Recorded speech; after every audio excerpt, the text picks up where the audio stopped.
И тръгвам. Родителите ми смятат, че съм ненормална. И те казват, нямаме такава резервация. А той ме казва, имаш хотел запазен за един ден, ще дойдеш до София и аз ще намеря екип. Викам, добре.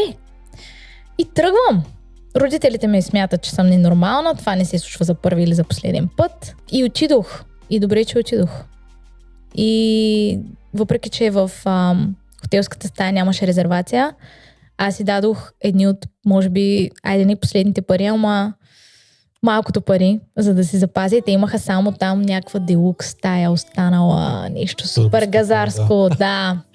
Звездите са така. Цак! И си казах, Габи, знаеш какво, до година ще ти плаща за всичките хотелски стаи. И следващата година всъщност така стана.